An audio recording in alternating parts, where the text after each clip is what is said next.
Here's a sample reference page. Your references page should follow the same format. A couple of key formatting points: make sure your references start on a new page at the very end of your paper.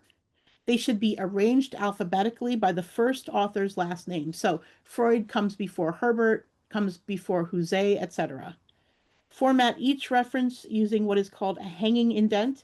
That means that after the first line of each reference, each subsequent line should be indented. If you have more specific questions about how to format your references or the overall references page, again, we would encourage you to check out the Purdue University OWL APA website guide, where they have a number of pages talking about creating references in APA format. Now, some of you might be thinking to yourselves, this process of writing up a references page seems very monotonous. You are absolutely right. In reality, many researchers actually don't write up their references manually like this.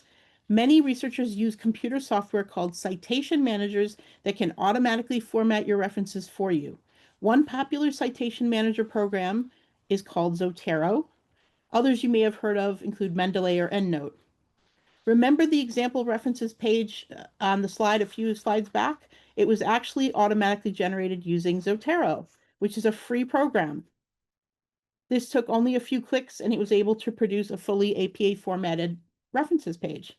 Zotero and other citation managers can sometimes even automatically populate the information you need for sources. If you'd like to learn how to use it, Baruch College's Newman Library has a guide, which is linked in our handout, on how to get started with it. And you could, if you're someone who has to write a lot of research papers for your classes, or you're considering going to graduate school, you may benefit from learning how to use a citation manager and making your life easier that way. If you don't want to download any software on your computer, you can consider using other options that work entirely within an internet browser, like www.zbib.org. And I just want to point out that there are a number of Zotero workshops coming up at the Newman Library, and we have links to several of those in our handout, so you can sign up. The earliest one is actually tomorrow, but there is, I think, one every month for fall. And I really encourage it. Even if it's just for your college research papers, it's a very valuable thing that you can learn in an hour. And I think they have an advanced workshop, which is another hour, but that would be time well spent. I'm seeing the thumbs up, so I know you agree, many of you.